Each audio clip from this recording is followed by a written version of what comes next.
On sait plus ou moins comment le corps humain va gagner du muscle. On sait aussi comment il peut gagner du gras, comment il peut en perdre. L'exercice pour perdre du poids, c'est quelque chose qui reste essentiel et pour se maintenir en bonne santé. De même pour la longévité. Salut Eric. Bonjour David. Ça fait des années que tu étudies la science du sport, que tu ponces un petit peu toutes les études qui sortent sur la nutrition, sur les compléments alimentaires, sur les façons de s'entraîner. Tu as traité des sujets comme l'échauffement, l'entraînement lui-même, le jeûne intermittent. Tu regardes un petit peu les choses qui sont à la mode, ce dont on parle dans tous les sens. C'est vraiment hyper intéressant d'avoir justement cette analyse un petit peu fine de toute cette étude, de toutes ces études, de toute cette science qui arrive. On va pouvoir en parler en long et en large dans ce podcast. Mais avant de commencer, est-ce que tu as une petite routine matinale, quelque chose que tu fais le matin et qui te permet de te sentir bien, plein d'énergie pour exprimer ton plein potentiel au cours de la journée ? C'est difficile à dire, mais généralement, je commence tout simplement par prendre mon café. Ok. Mais j'ai surtout ma routine au niveau des compléments alimentaires, quoi. C'est peu le matin, mais sinon plus au moment des repas, surtout. C'est surtout ça en fait. Ok, tu fais du jeûne intermittent. J'ai vu là il y a pas longtemps que tu avais sorti un article justement sur le jeûne intermittent. Oui. Et notamment il y a une crainte. Donc l'avantage du jeûne intermittent, il peut être multiple. Il y a un côté un peu cérébral où les gens qui le pratiquent témoignent d'une clarté mentale plus importante, notamment liée au fait qu'il n'y ait pas de fluctuation de la glycémie.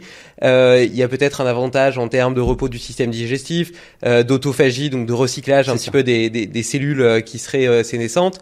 Mais la crainte que les sportifs ont souvent, c'est la perte de masse musculaire liée au jeûne intermittent. Et là, tu as sorti un article il n'y a pas longtemps sur une étude qui semble montrer que c'est pas forcément le cas.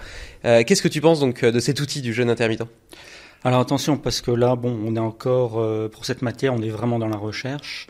Mais disons que la science a tendance à donner de l'importance justement à cette méthode dans le cadre de la perte de poids, mais plus en fait des oxydes gras, ce qui nous permettrait justement de perdre de la graisse, mais quand même de garder de la masse musculaire.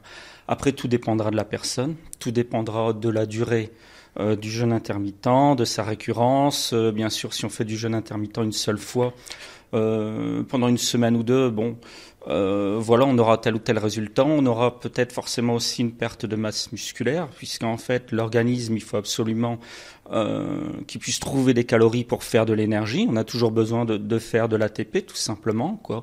Mais la recherche a tendance à dire que c'est une méthode qui, dans le cadre sportif, et de manière assez récurrente, pourrait être intéressante en fait pour garder un taux de masse corporelle qui soit déjà un peu plus intéressant, quoi. D'autant plus que, tous mes amis qui ont tendance à vieillir un petit peu, qui sont pratiquants de musculation, qui font du sport, remarquent ils accumulent beaucoup plus facilement de la graisse viscérale en vieillissant. Donc ça peut être une bonne stratégie potentiellement pour garder un bon équilibre entre muscles et masse grasse, quoi. C'est ça, mais attention, le jeûne intermittent, ça marche bien. Ça peut marcher aussi quand on est plus vieux. Je vais avoir 52 ans le 1er janvier. Tu le fais, toi ? Je l'ai fait, ça m'est arrivé. Ça m'est arrivé de le faire, mais j'ai énormément de mal à le faire aussi, quoi. Parce que c'est pas évident du tout. Sur le temps, sur la durée. Par exemple, je vais manger en revenant de la salle, donc il sera 9h30, 10h. Je vais prendre mon café vers 9h. Je commence assez tard généralement, mais je me repose beaucoup parce que je m'entraîne beaucoup aussi de manière assez intense. Et donc j'ai plutôt tendance en fait à travailler puis aller m'entraîner plus tard. Donc pour moi c'est quand même une certaine facilité. De ce fait-là, en fait, je vais avoir tendance à commencer à manger vers 11h seulement, vers 11h, 11h30. Mais là, il y a quand même un creux qui fait que, il n'y a pas de risque, à mon avis, d'hypoglycémie, puisqu'en fait, j'ai l'habitude, j'ai un bon métabolisme, j'ai un métabolisme d'athlète. Donc mon corps est habitué un petit peu à des variations énergétiques. Parfois, je mange plus, parfois, je mange moins. Je vais manger peut-être un petit peu plus pour ce qu'on appelle plus la prise de muscle, entre guillemets, mais je vais toujours contrôler mes apports en macronutriments. Et donc ça veut dire que quand tu t'entraînes comme ça, le matin, tu fais ton entraînement à jeun sans avoir mangé au préalable ? Non, je m'entraîne pas. Non, je m'entraîne pas. Là, je suis devant l'ordinateur et je travaille sur mes dossiers tranquillement. Je vais éviter quand même un entraînement intense parce que, là, on sait jamais. Enfin, disons que quand on a bien mangé le soir, quand on mange suffisamment, il n'y a pas de raison pour qu'au matin, on puisse, en fait, pour qu'on se retrouve en hypoglycémie. Il n'y a pas de raison vraiment. Il n'y a rien de systématique. Le métabolisme humain n'est pas fait comme ça, quoi. C'est pas une réserve simplement. On a toujours des mécanismes de sauvegarde. Il y a la MP kinase, par exemple, au niveau cellulaire, qui nous permet justement de réguler les apports énergétiques et de rester en homéostasie, fort heureusement. Et ça fait combien de temps que tu pratiques de la musculation ? 33 ans et demi, pratiquement. Ok. Donc j'imagine qu'en 33 ans, t'as vu un petit peu tout passer, des effets de mode qui se sont faits, qui se sont défaites. Je crois que t'as ton blog depuis 2008, donc ça fait quand même un moment que t'étudies tout ça. Quels ont été les plus gros changements de paradigme que t'as pu observer dans le milieu de la musculation, de l'entraînement, des choses que tu prenais vraies il y a 30 ans et aujourd'hui pour lesquelles t'as complètement changé ta façon de faire? Alors à ce niveau-là, je veux dire, il y a beaucoup de choses à dire. On pourra en discuter pendant 3 heures, tellement c'est riche. Ok, donc il y a quand même beaucoup d'évolution. Il y a beaucoup d'évolution, mais les bases sont là, je veux dire.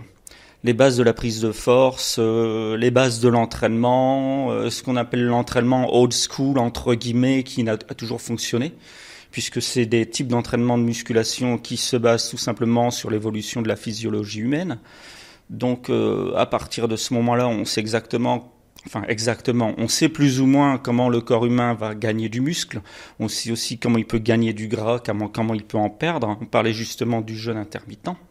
Ça, par exemple, si je reviens là-dessus à l'instant, le jeûne intermittent c'est bien, mais sans exercice, ça va pas vraiment être optimal, ce sera pas la meilleure des méthodes. Il n'y a rien à faire, on en reste toujours au fait de dire que l'exercice pour perdre du poids, c'est quelque chose qui reste essentiel et pour se maintenir en bonne santé. De même pour la longévité. Donc au niveau de l'entraînement, il y a toujours les mêmes choses qui marchent. C'est soit en fait de faire varier le volume d'entraînement ou de faire varier l'intensité. C'est des choses, il y a des exercices qui restent toujours plus ou moins les mêmes, sur lesquels on peut toujours construire des programmes d'entraînement qui vont marcher pour la plupart des individus, vu que de toute manière, on est tous faits à peu près pareil. Si je veux parler d'une manière assez large, disons, hein. Et justement, sur ces manières de s'entraîner, il y a eu un petit peu l'émergence d'entraînements de plus en plus minimalistes où tu augmentes la fréquence, l'intensité, mais sans forcément augmenter la charge mécanique. Donc, par exemple, tu vois, je pense à tout ce qui est modèle EMOM, etc. Ou par exemple des gens qui font, tu vois, des tractions toutes les minutes et puis après des dips toutes les minutes. Et t'as un entraînement comme ça qui dure une demi-heure si tu fais traction, dips, squat, et que potentiellement tu peux reproduire tous les jours avec des charges qui vont être de fait plus faibles, mais un volume et une fréquence qui est plus importante. Qu'est-ce que tu penses de ça? Bon, après cette méthode, la méthode que tu cites en elle-même, je la connais pas très bien, puisque je reste quand même dans les vieilles méthodes, enfin les choses qui pour moi ont marché et qui continuent de marcher et qui sont validées par la recherche scientifique, disons. Seulement, bon, quand on augmente l'intensité vraiment d'un entraînement, qu'on va vraiment s'entraîner sur une période de temps assez courte et de manière très intense, on va quand même mettre le métabolisme dans un état, en fait, comment je vais dire, dans un état d'urgence en quelque sorte, qui fait que, en fait, ton corps va toujours chercher à s'adapter. Mais ça, c'est par exemple, c'est comme le crossfit. C'est plus facile de faire du crossfit à 20 ans que 20 ans plus tard. À 40 ou à 50 ans, faire des entraînements de crossfit, de faire son entraînement du jour, justement tous les jours, et de minimiser en fait le temps de récupération, ça pourrait être dangereux après 50 ans par exemple. C'est l'entraînement de musculation, c'est toujours un choix, c'est soit faire du volume, soit faire de l'intensité. Bon, si par exemple je me suis entraîné de manière trop intense comme ça m'est arrivé ces dernières semaines, où en fait je me sentais bien, je faisais mes 4 entraînements de manière tout à fait normale pendant la semaine, je me suis dit là je suis bien. Cette semaine, je récupère bien. Je vais me faire un entraînement en plus le dimanche, mais un vrai entraînement, un bon entraînement le dimanche. Alors que d'ordinaire, je venais le dimanche pour faire un petit peu de cardio, faire un petit peu d'abdos, quelque chose de... Et ça m'a complètement mis par terre, quoi. Là, j'ai vraiment su ce que c'était qu'un surentraînement, quoi, avec de la tachycardie, une montée de tension, etc. Mais ça dépend de l'âge aussi, quoi. Malheureusement, on finit toujours par vieillir à un moment ou à un autre, et puis ce qu'on fait à 20 ans, à 25 ans, on le refera plus aussi facilement à 50 ans, voire prendre des dangers sérieux pour sa propre santé. Tu parles du CrossFit. C'est vrai que le CrossFit à la mode. Maintenant, il y a autre chose, c'est l'Irox, Ouais, c'est ça. Ouais. qui est aussi qui est une version plus simple du CrossFit entre guillemets, parce que t'as pas les mouvements techniques de gym d'haltérophilie et qui allie quand même force et cardio. Et donc il y a un peu en ce moment toute cette mode et ce mythe de l'athlète hybride qui serait à la fois un super bon en endurance et en même temps relativement fort et fit. Est-ce que tu penses que c'est un mythe ou c'est quelque chose qui est faisable? Je dirais que c'est quelque chose qui me paraît être placé entre les deux. On peut gagner de la force, on peut gagner plus de force, on peut aussi travailler de l'endurance, on peut travailler son cardio de manière régulière, on peut travailler en résistance de manière régulière aussi. Donc on peut gagner sur les deux plans, mais à un moment donné ou un autre, il faut choisir. Soit on utilise l'ATP et du glucose, soit on utilise du glucose et des acides gras. C'est deux chemins métaboliques qui sont totalement différents. Ok, et est-ce que tu penses que ça va conditionner les carburants que tu mets dans le corps? C'est-à-dire que dans le premier cas, tu as plutôt intérêt à avoir un régime relativement riche en glucides, et peut-être que dans le second cas, est-ce que tu as lu Je sais que tu t'intéresses moins forcément à l'endurance, mais est-ce que tu penses que dans ce contexte-là, les régimes low carb et cétogènes ont des avantages? C'est difficile à dire, mais le régime cétogène, il faut vraiment que le corps soit habitué, mais à partir du moment où on sait que le glucose est la première source d'énergie du muscle, mais de l'organisme de toute manière, c'est quand même difficile à mon avis à suivre sur le long terme. Après, certains alarmistes diront oui, oh, vous allez abîmer votre foie, vous allez abîmer ceci, cela, etc. On n'a pas de certitude là-dessus, puisque le corps humain s'adapte. Le corps humain est une machine formidable parce qu'elle s'adapte à tout en fait. Elle s'adapte à toutes les conditions, on peut vivre à -20 comme à +30. Le corps humain finit toujours par s'adapter pour justement garder son équilibre, maintenir l'homéostasie, quoi qu'il en coûte. Mais bien sûr, parfois, il y a des méthodes qui sont peut-être un peu trop extrêmes et qui dépendent aussi surtout de l'âge du sujet, quoi. Ça, c'est quelque chose qui revient aussi, quoi. Et finalement, si on prend un peu les fondements de la nutrition, il y a eu des tas de modes. Donc j'ai parlé du cétogène, du low carb, il y a aussi le paléo, l'index glycémique bas, le végétarisme, etc. D'ailleurs, j'ai vu un article que tu as sorti il y a pas longtemps où tu montrais que, où tu parlais d'une étude qui montrait qu'en réalité, les gens qui consommaient plus de viande, en réalité, vivaient plus longtemps. Je crois que c'était une étude espagnole. Je suis pas tout à fait sûr. Oui, c'est ça. Je me souviens plus exactement. Mais il peut y avoir comme ça. Attention, après, ce que je mets sur mon blog, ça reste des études. Bien sûr. C'est des études scientifiques, donc c'est des études qui ont concerné un certain nombre de sujets dans certaines conditions. Éventuellement, pardon. De toute manière, les chercheurs vont toujours chercher à limiter les biais. Je veux dire, par rapport aux études qu'on va choisir, par rapport aux études que je vais choisir aussi sur Ergologue, c'est un site en fait généraliste sur lequel je m'appuie. Mais c'est un site qui est sérieux, mais qui reprend des synthèses. Donc moi, en fait, je vais traduire leur article et je vais regarder derrière l'étude, en fait, ce qu'elle dit exactement, quoi.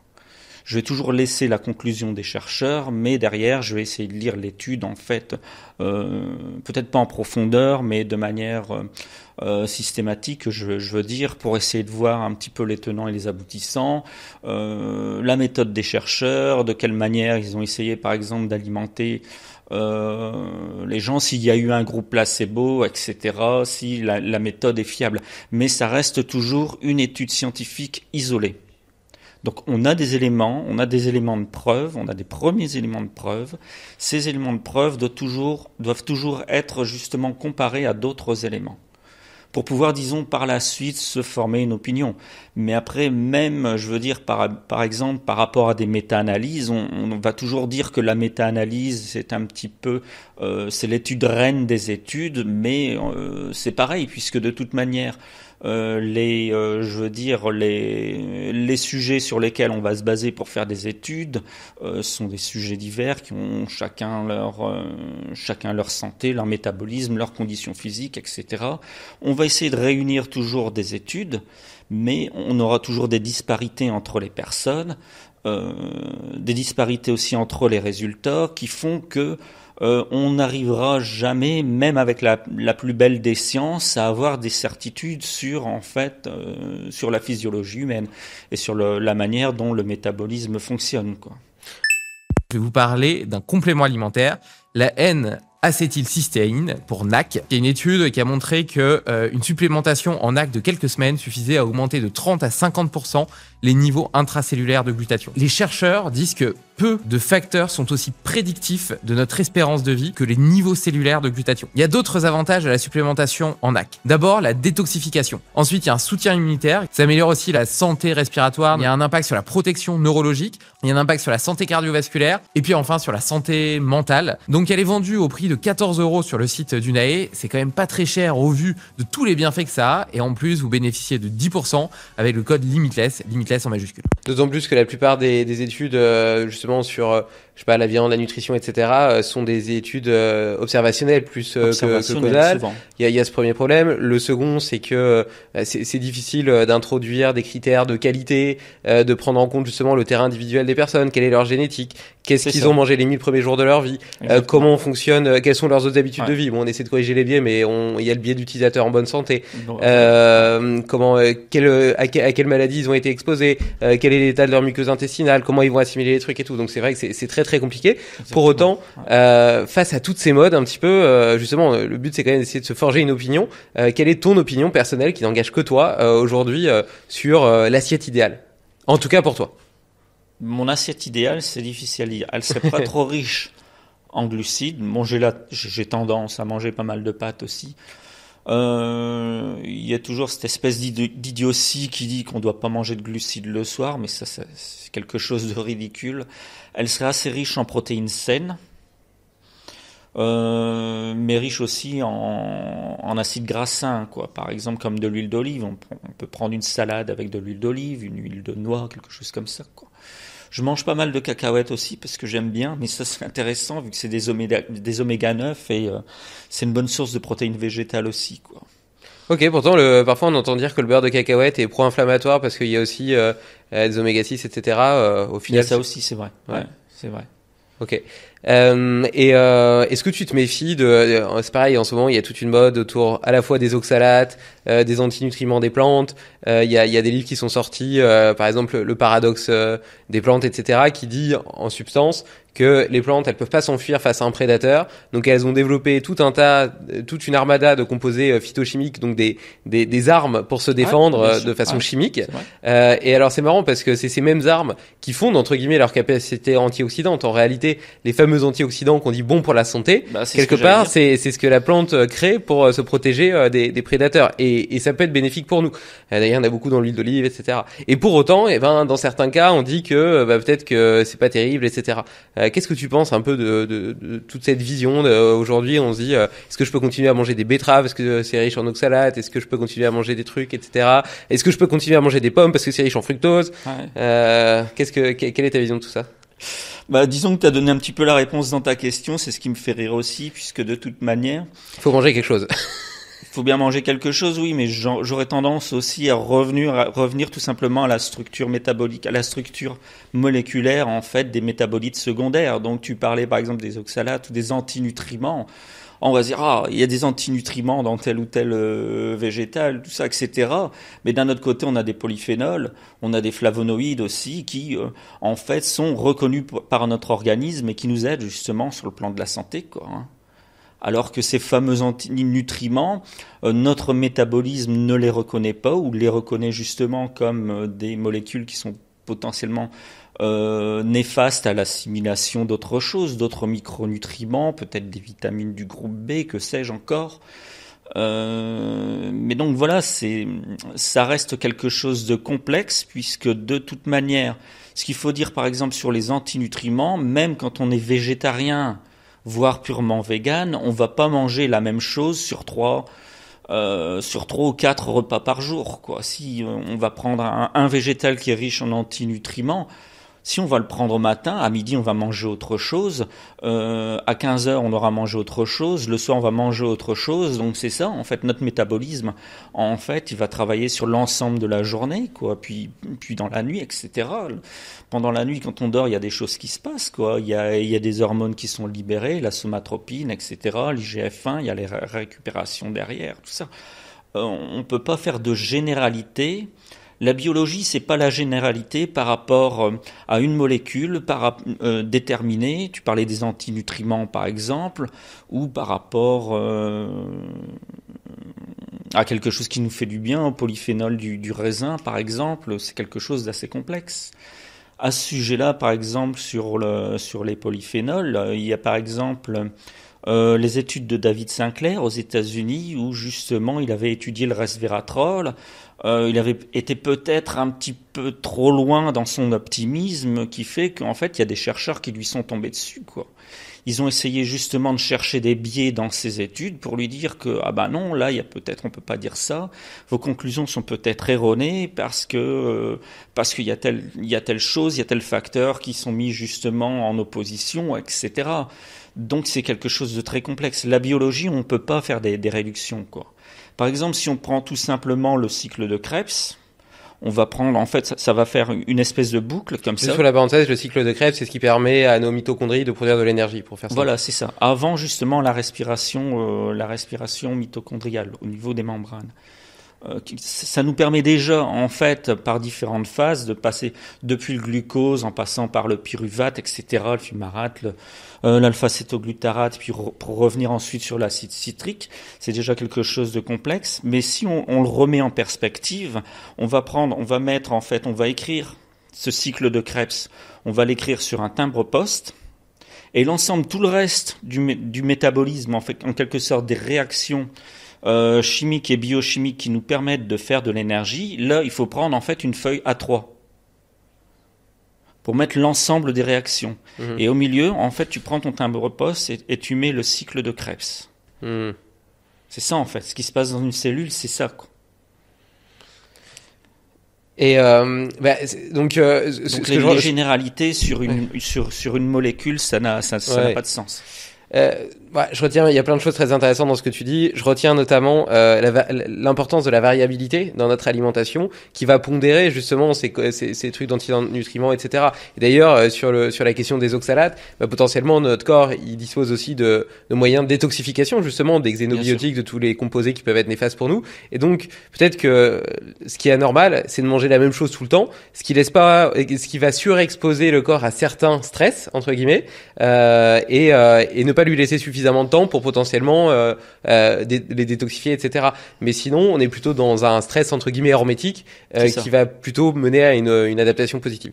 Bon, ça c'est la première chose que j'ai compris qui était très intéressante. La seconde, c'est que on essaie de comprendre la physiologie humaine par réductionnisme en séparant les systèmes de leur intrication et de l'ensemble. Et là, ça m'interroge forcément sur la question des compléments alimentaires. Parce que le complément alimentaire, justement, on va essayer de déterminer une dose optimale, par exemple, de magnésium, etc. On va faire un test sanguin en disant, bah voilà, je suis carencé en magnésium aujourd'hui, mais est-ce que c'est pas déjà lié à un terrain, un écosystème, à un moment T et à une variation naturelle, entre guillemets, dans mon cycle de magnésium? D'ailleurs, on sait aussi que potentiellement, peut-être qu'en ayant moins de magnésium, il va rendre plus efficace les voies d'assimilation, etc. Parce qu'il va s'adapter, tu l'as dit tout à l'heure, il s'adapte tout le temps.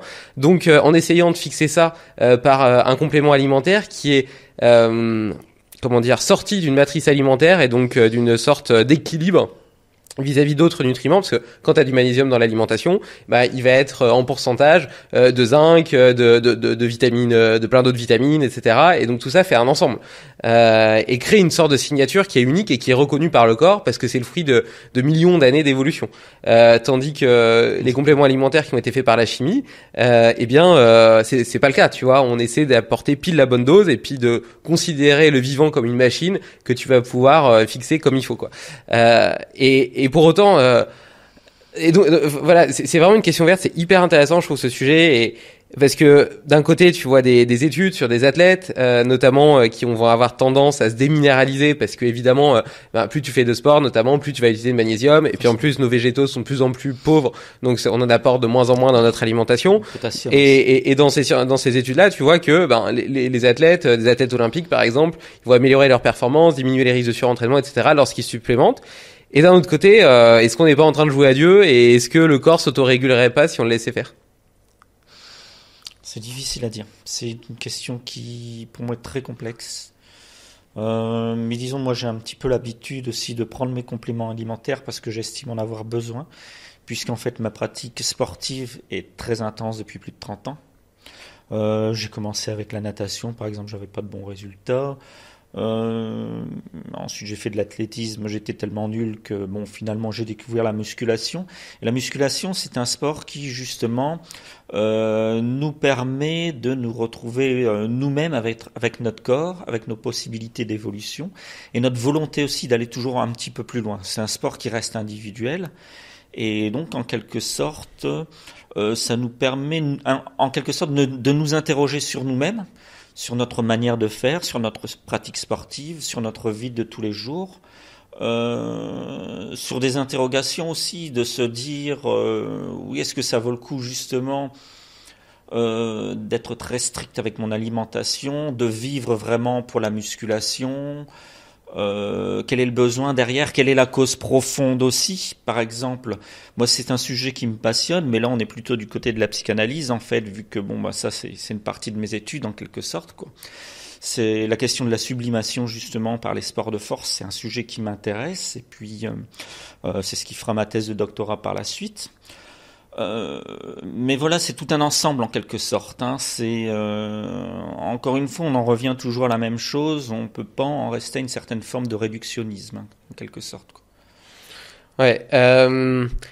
On va revenir sur les compléments alimentaires, etc. Oui, juste pour terminer sur le chapitre nutrition et plutôt aliments bruts entre guillemets. Est-ce qu'il y a parce que tu parlais un petit peu tout à l'heure de ce que tu consommais ou pas. Est-ce qu'il y a des aliments que tu as vraiment décidé d'exclure de ton alimentation parce que un faisceau d'indices te porte à croire qu'il pourrait être néfaste pour ta santé, et à l'inverse, est-ce qu'il y a d'autres aliments que tu essaies d'introduire de façon plus importante dans ton alimentation pour les mêmes raisons, parce que là pour le coup tu as un faisceau d'indices concordants qui te laisse à penser qu'ils vont accroître ta longévité? Alors sur le plan de la longévité, bon, c'est encore un domaine complexe sur lequel je travaille beaucoup. Je vais sortir un livre. J'ai un livre en préparation depuis 3 ans, puis je vais le sortir par la suite. Mais disons qu'il y a des choses qui me paraissent évidentes, comme tout ce qui est confiserie, les saloperies sucrées, choses comme ça, quoi, les choses vraiment riches en graisse et en sucre simple. Bon, tout ce qui peut faire en fait, tous les aliments qui peuvent en fait présenter un index glycémique élevé. Donc ça, je vais les éviter. Tout simplement, je vais privilégier en fait les sources de bonne graisse, les viandes saines, le poisson aussi, même si je suis pas très poisson, peut-être aussi les sources d'iode, hein, justement, les algues, crevettes, etc. Okay. Les algues, j'aime pas trop, mais bon. Why not? Comme le fucoïdal, les spiruline, tout ça, bon, je pense que c'est pas forcément, c'est des aliments très riches, mais bon, on peut pas en avaler 200 grammes par jour, c'est pas possible, puis il y a quand même des limitations aussi, quoi. Mais de toute manière, c'est quelque chose qui me paraît quand même assez évident. C'est tous les aliments ultra transformés qui, de toute manière, sont néfastes à notre santé, quoi. Et néfastes aussi à la performance sportive. On va avancer sur la longévité après, parce qu'évidemment, tu as parlé de David Sinclair, etc. Ça m'intéresse. Si on en revient sur cette logique de cycle, tu sais, on a dit tout à l'heure, ça pouvait être bien de varier notre alimentation au cours de l'année. On pourrait imaginer aussi cycler nos protéines. Tu vois, aujourd'hui, on a la capacité de manger pile la quantité de protéines qu'il nous faut chaque jour. Est-ce qu'il y aurait pas plus d'intérêt à se dire, peut-être que certains jours, je mange moins de protéines, et puis il y a d'autres jours, j'en mange énormément, avec toujours cette logique de variabilité et du fait que le corps a toujours évolué dans ce type de contexte, et que, tu vois, on le voit avec l'insuline, par exemple, plus un récepteur est, stimulé, on va dire, voilà, par une hormone ou par quelque chose, et moins il devient sensible. Donc, est-ce qu'on pourrait pas avoir la même réflexion, par exemple, par rapport aux protéines, et essayer d'introduire ce genre de cycle? Et si j'élargis cette vision à l'alimentation de façon générale, est-ce que tu l'as fait varier au cours de l'année, en été, en hiver? On sait, je sais pas, j'ai lu des choses qui disaient que nos processus hormonaux liés au stockage, etc., étaient différents en été d'en hiver. Et est-ce que tu ferais aussi évoluer potentiellement ta façon de t'entraîner au cours de l'année? Disons que la fatigue est toujours là en hiver, c'est certain, c'est toujours plus facile en été, mais j'ai pas l'habitude de varier énormément mon alimentation. En hiver, je mangeais un petit peu plus riche, mais par exemple, tu évoquais la question des protéines. Ce qu'il faut savoir, c'est par exemple, il y a un article justement sur mon site qui dit que avec l'âge, en fait, on peut très bien prendre une grande quantité de protéines sur un repas et elle sera assimilée. Je veux dire, mais avec l'âge, avec le vieillissement, c'est toujours plus facile quand on a 20 ans ou 30 ans de prendre des petites fractions de protéines et de les assimiler plus facilement. Avec l'âge, il y a toujours la question de ce qu'on appelle l'extraction splanchnique. C'est-à-dire que l'intestin va retenir beaucoup plus de protéines, donc d'acides aminés. Il va les retenir en fait beaucoup plus pour son propre fonctionnement en quelque sorte, et il va en libérer beaucoup moins dans la circulation sanguine. Ce qui fait qu'en vieillissant, forcément, on a tendance à perdre du muscle, et donc c'est un des facteurs qui mène à la sarcopénie justement, quoi.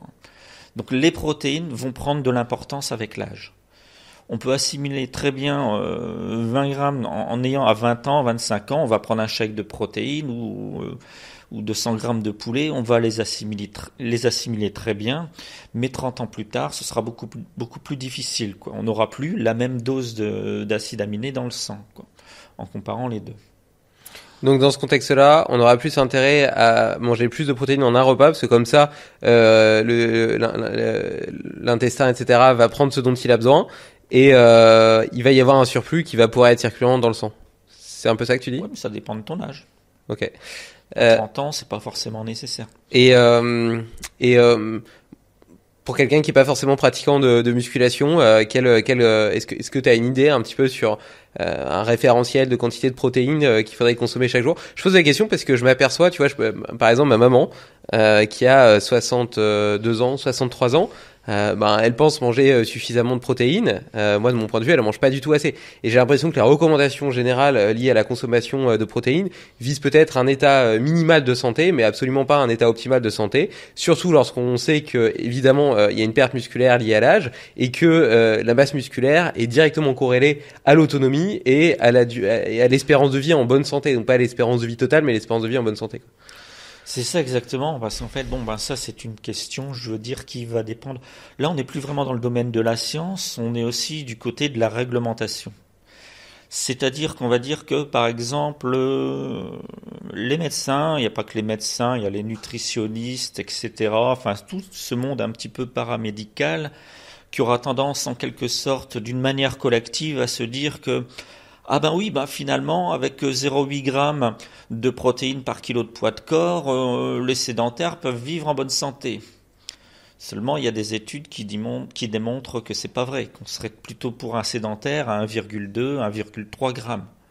Donc déjà là, il y a quelque chose, il y a un petit problème.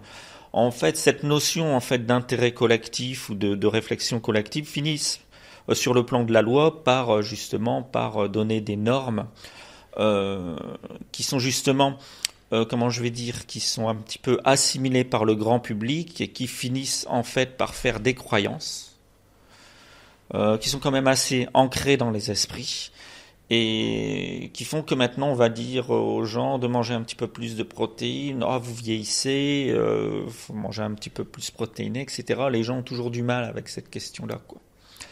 Mais je veux dire, les études reflètent par exemple que dans le cadre d'un entraînement de musculation, quand on fait le quota, on retrouve en fait que la balance azotée, donc c'est-à-dire que l'équilibre entre le catabolisme et l'anabolisme, la balance azotée se retrouve en équilibre à 1,6 g de protéines, quoi. Donc on peut faire varier pour un entraînement de musculation assez intense entre 1,6 et voire 2 grammes de protéines par kilo de poids de corps, quoi. Mais tu vois déjà 1,3 g par kilo de poids de corps pour quelqu'un de sédentaire, si tu te dis que tu as 25 grammes de protéines dans 100 grammes de poulet, ça fait quand même que la plupart des gens, ils devraient manger 300-400 grammes de poulet par jour. Moi, si je regarde ma maman, je pense qu'elle mange peut-être 2 œufs à midi, 100 grammes de poulet le soir, et puis elle se dit ok, j'ai mangé suffisamment de protéines. Je prends l'exemple de ma maman parce que c'est facile, mais en fait j'en connais plein des gens comme ça. J'ai l'impression qu'aujourd'hui on a un peu diabolisé les protéines. Déjà, on a tendance à limiter, tu vois, quand on dit manger de la viande, et d'ailleurs même moi je suis tombé là-dedans alors que je suis passionné par le sujet, avoir la viande comme une source de protéines. Certes, c'est une source de protéines, mais si tu regardes la densité micronutritionnelle de la viande en vitamines du groupe B, en minéraux, etc. Comparé à la plupart des légumes. Tu vois, moi au début, je pensais que les vitamines, les minéraux, on les trouvait dans les légumes et que la viande c'était les protéines. Moi, je schématise, mais bon, en gros. Oui, c'est ça, et quand tu fais un tableau d'analyse comparative, tu regardes un steak de bœuf comparé à des carottes, à des poireaux, à des brocolis, etc. Je dis pas qu'il faut pas manger de légumes, hein, attention. Il y a d'autres avantages, mais voilà. Et donc, et j'ai l'impression que quand même la plupart des gens mangent pas du tout suffisamment de protéines de qualité. Bah c'est ça, encore une fois, tu as un petit peu résumé le sujet, quoi. Le problème, c'est qu'on est peu nombreux à vraiment s'intéresser de manière sérieuse à la nutrition. Et que les gens, justement, vont s'attarder sur des clichés, vont se dire, ah, viande, poisson, protéines. Et voilà, ils vont pas aller plus loin, quoi. Ils vont pas aller plus loin. Tu parlais tout à l'heure des travaux de David Sinclair. Ouais. Donc effectivement, il a été un peu critiqué sur le resveratrol, mais son livre est beaucoup plus large. Il y a des pratiques qui sont pas liées à des compléments alimentaires d'ailleurs. On a parlé du jeûne plutôt dans notre épisode, voilà, mais il en parle aussi pas mal. L'exposition au froid, au chaud. Donc ça, c'est plutôt des pratiques entre guillemets hermétiques. D'ailleurs, t'as étudié l'exposition au chaud et au froid? C'est pas un sujet qui m'intéresse vraiment énormément. Il y a Patrick Ronda qui en a parlé dans un de ses podcasts, mais pour l'instant, qu'est-ce qu'elle disait dedans? Trop. Elle parlait justement en fait de l'intérêt du sauna, ou justement de s'exposer à des températures extrêmes justement, puisque en fait ça permettait justement d'activer ce qu'on appelle les protéines de choc. Mais c'est pas un sujet qui pour l'instant m'intéresse. Je serais plutôt amené à m'intéresser au sujet, mais pas maintenant, quoi. Dans un an ou deux, quand je serai vraiment sur la rédaction de mon bouquin. Okay, bah, puisque tu parles de température extrême, figure-toi que je rentre là du désert de Namibie. J'ai couru 255 km à travers le désert en 5 jours en autonomie, donc avec un sac à dos où je portais toutes mes affaires et ma nourriture en plusieurs étapes. Bah oui, forcément 5 jours. Il faisait 55 degrés la journée, donc là niveau température extrême c'était pas mal. Le dernier jour, le 5e jour, j'ai fait 92 km. J'ai bu 14 litres d'eau pour te dire un peu 14 litres. 14 litres d'eau, c'est hallucinant. Et je me sers de ça comme petit tremplin pour t'introduire sur un autre sujet qui est lié à la testostérone. Quand je fais des bilans sanguins, j'ai tendance à avoir des taux de DHEA et testostérone qui sont un peu faibles par rapport à mon âge, même si tous mes autres marqueurs sont très bons. Ce qui est lié à la pratique de sport d'endurance. Est-ce que ce qui m'empêche pas de faire de la force aussi en parallèle, je le précise. Est-ce qu'il y a est-ce que t'as connaissance des pratiques alimentaires, des habitudes ou des compléments alimentaires qui permettent d'optimiser, d'améliorer les niveaux de testostérone?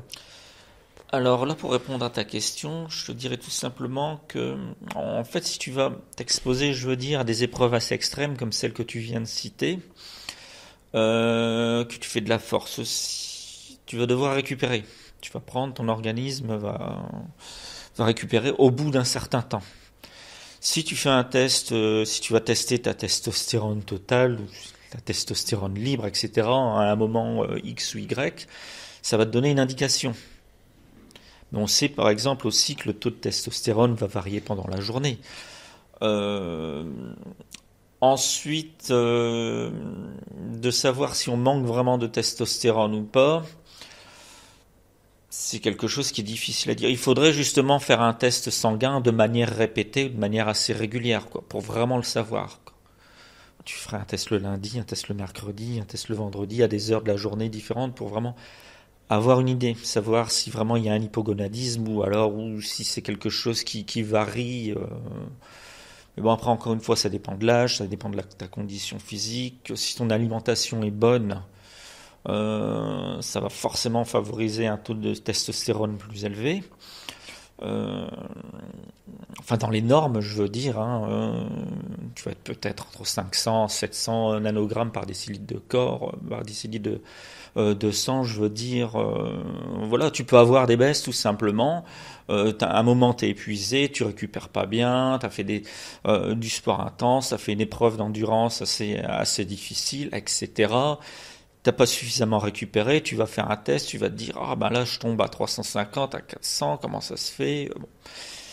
Bon, tu peux pas te dire comme ça sur un test. Bon voilà, là je suis hypogonadique en fait, quoi. Ça serait pas fiable. Ok, donc pas spécialement d'intérêt à essayer de prendre des compléments ou des choses pour optimiser la testostérone. Pour toi, c'est quand on commence à jouer sur le système endocrinien, on joue un peu à l'apprenti sorcier, quoi. Pas forcément, il y a des compléments qui peuvent aider. Bon, il y a pas mal d'âneries comme le Tribulus terrestris qui n'a pas démontré d'intérêt.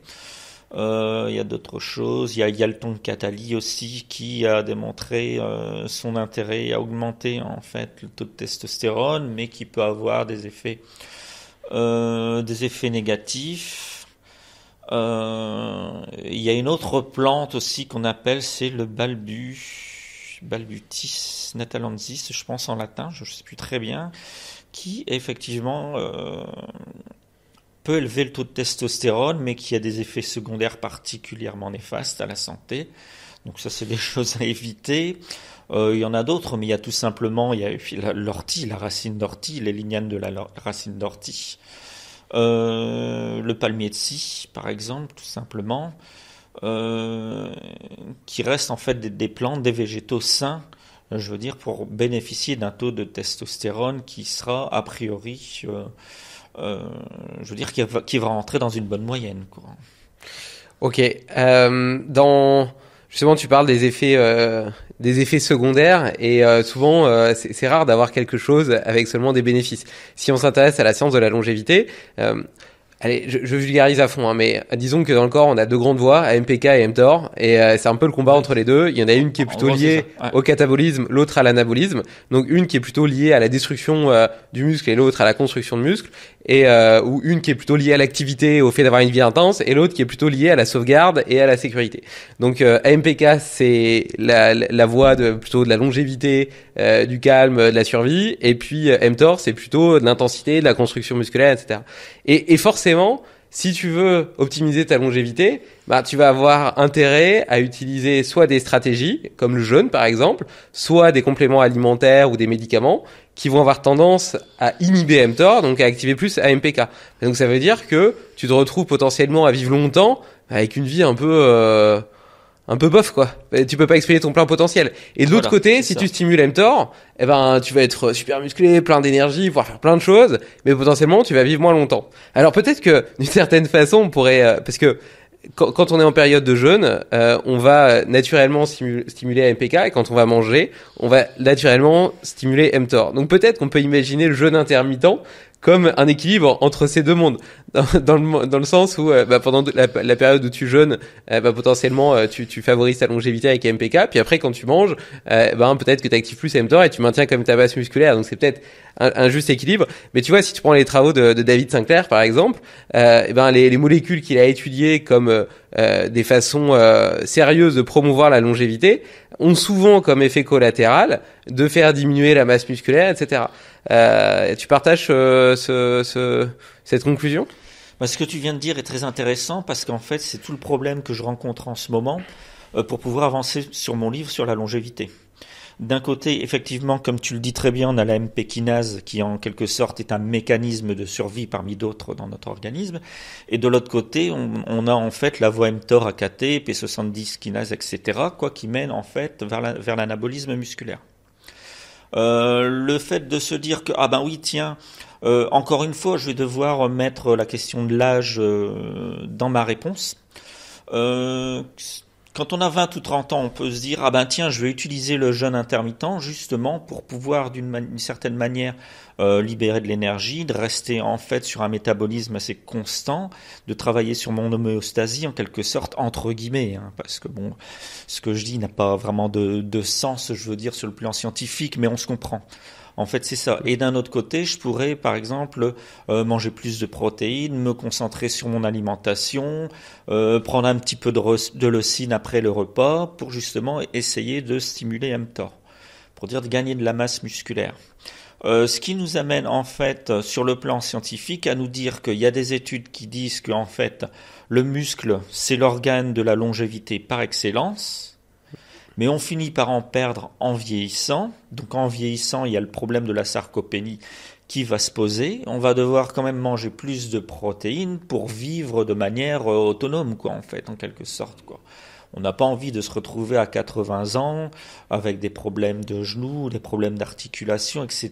Parce que de toute manière, on manque de protéines, on n'a pas mangé suffisamment de protéines, on n'a pas synthétisé assez de collagène, ce qui fait que nos articulations sont en morceaux, entre guillemets.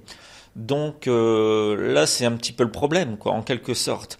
Est-ce que après 70 ou 75 ans, on se dit ah ben je vais plus manger grand-chose dans la journée, ce qui fait qu'en fait il y a des mécanismes au-delà de la MP kinase, il y a des myokines, des cytokines plutôt, qui vont se mettre en route pour dire de réguler le métabolisme avec le peu de muscles qui nous reste, mais on va pouvoir peut-être vivre de 80 à 100, 105 ans.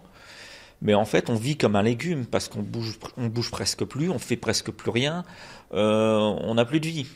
Donc c'est ça, il y a en quelque sorte un équilibre entre les deux, mais moi j'ai tendance à dire que même en vieillissant, il faudrait prendre l'habitude de manger plus de protéines avec l'âge, de manière à pouvoir vivre, je veux dire, plus longtemps, mais en bonne santé, quoi, et de pas tomber justement peut-être dans les travers de la sous-alimentation et de la longévité, ce que je vais appeler entre guillemets la longévité du grand légume, quoi. Puis c'est une fausse longévité en plus parce que d'une part elle te permet pas vraiment de profiter de tes années de vie, et puis en plus c'est un risque. Tu vois par exemple fracture de hanche, je crois qu'il y a un taux de mortalité de 50% à 6 mois, quelque chose comme ça, parce que tu as une telle rapidité de perte musculaire, etc., qu'au bout d'un moment tu t'en remets jamais.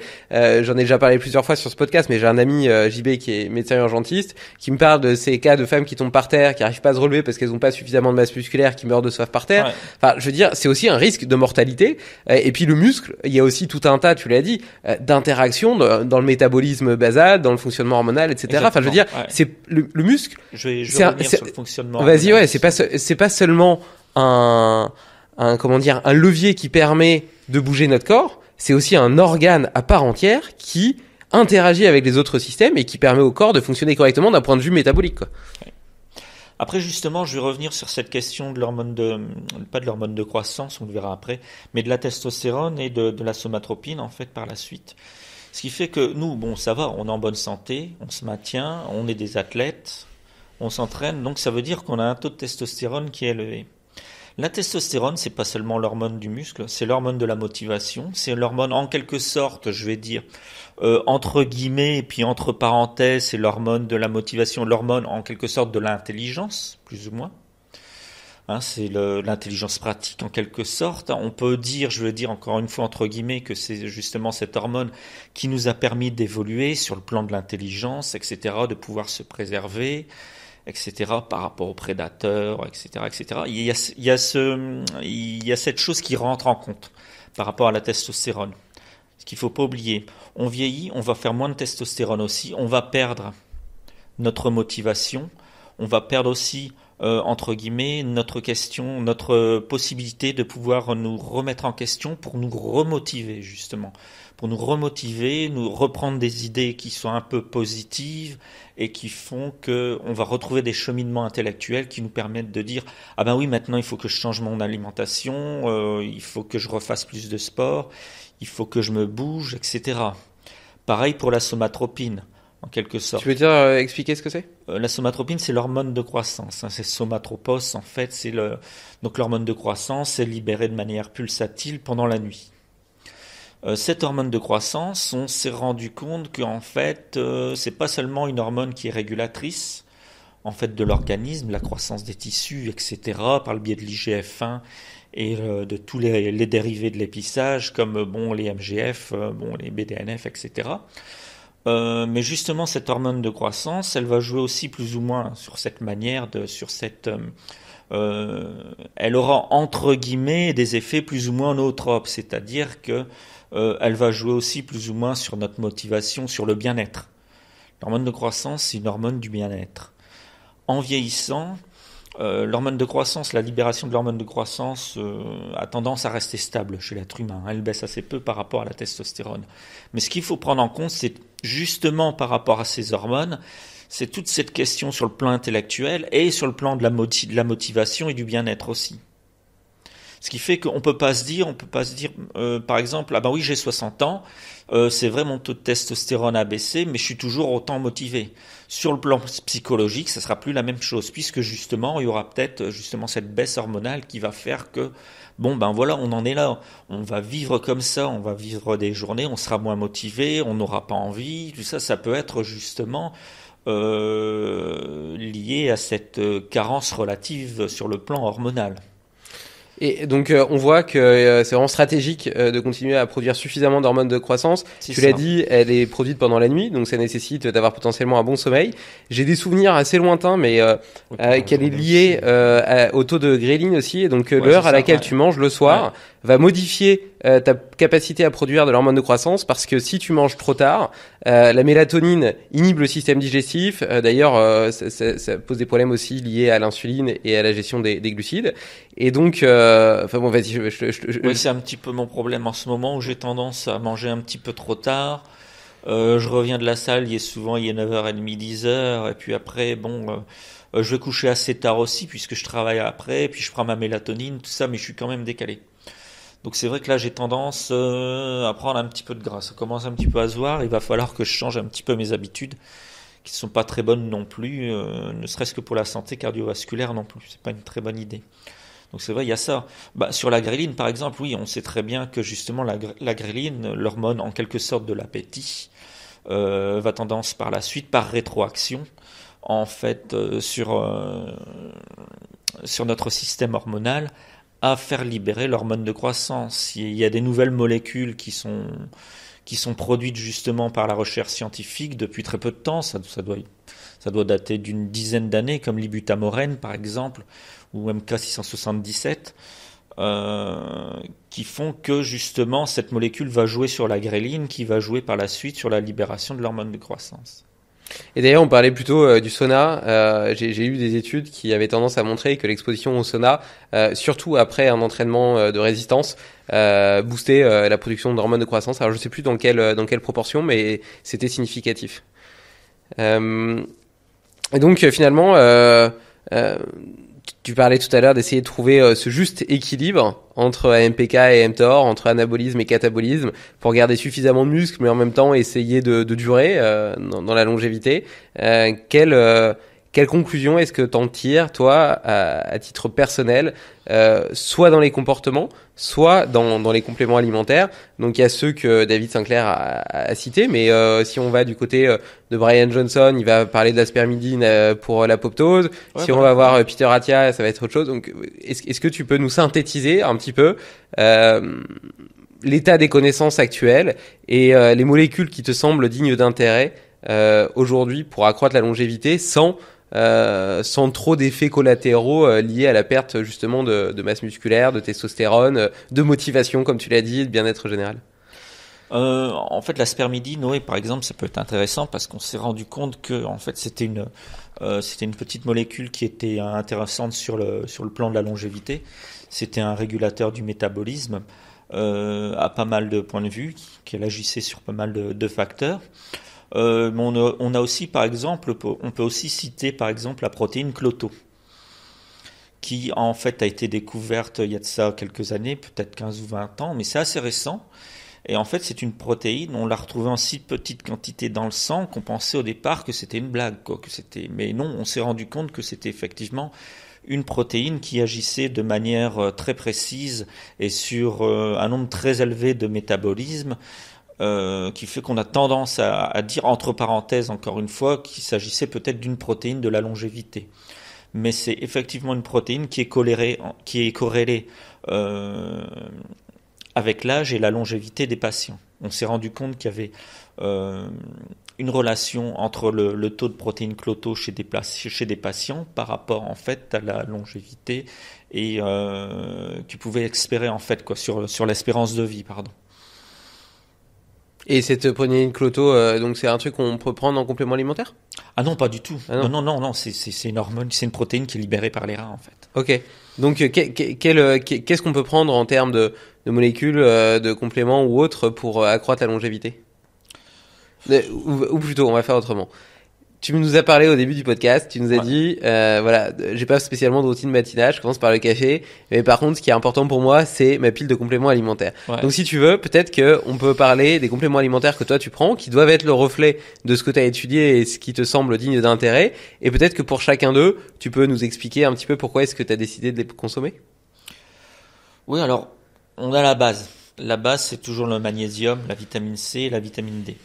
Alors magnésium, vitamine D, on en parle beaucoup. Vitamine C, c'est peut-être un peu moins entendu, un peu moins commun parce que à la fois c'est un complément qui est hyper populaire dans les pharmacies C'est et en ça. même temps la croyance sous-jacente est de se dire quand même que avec les légumes et les fruits, on en a déjà beaucoup. Donc pourquoi une emphase sur la vitamine C? Ben, déjà, dans les fruits et légumes, on n'en est pas certain. On va pas trop savoir ce qui reste de vitamine C dans les légumes. Après, on peut les prendre sous forme de compléments alimentaires, mais bon, ben, si on va en pharmacie pour prendre un comprimé de 1000 mg de vitamine C, puis qu'on a autant de maltodextrine à l'intérieur, je suis pas forcément pour. Je vais plutôt l'acheter sur un site de compléments alimentaires spécialisé. Je vais prendre un ascorbate de calcium. Bon, ben voilà, je vais prendre et je vais rajouter ma vitamine C dans l'eau. La vitamine C, c'est important parce qu'elle joue sur énormément de métabolisme, autant sur la synthèse du collagène que sur le système immunitaire. Elle a une certaine influence sur les globules blancs. On s'est rendu compte dernièrement qu'elle agissait aussi au niveau cellulaire pour bloquer en fait la tâche des virus en fait sur les membranes cellulaires. On s'est rendu compte que c'était intéressant justement qu'elle agissait de cette manière contre les virus. Donc si le virus ne peut pas s'attacher sur une membrane cellulaire, il ne peut pas pénétrer dans la cellule pour aller se répliquer. Donc le virus sera forcément à la merci du système immunitaire. C'est des choses qui sont assez récentes. La vitamine D, c'est un régulateur. En fait, elle joue énormément, pas seulement sur le système immunitaire, mais forcément sur la santé des os, etc. En parallèle avec la vitamine K. Elle va jouer sur la libération de sérotonine, elle va jouer sur l'expression d'un peu plus 700 gènes dans l'organisme. C'est quelque chose qui est absolument, à mon avis, est essentiel. Ok, donc magnésium, vitamine D, vitamine C, c'est pas tout ce que tu prends? Non. Non, là j'ai ma petite pile de compléments. Donc ça c'est la base, c'est là toute Oui, l'année, voilà. Ouais, c'est ça. Ouais. c'est tes fondations. J'exagère un petit peu. Le resveratrol, ça de temps en temps.